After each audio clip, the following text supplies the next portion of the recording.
You can create free floating columns of clips in Spartan.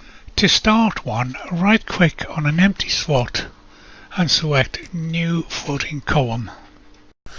Give the column a name and a colour if you wish.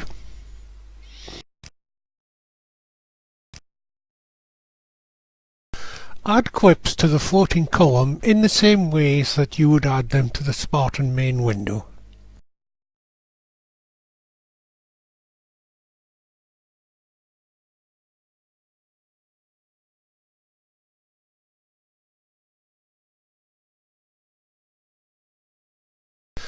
When you select the column, it appears and floats above your work and you can paste directly from it.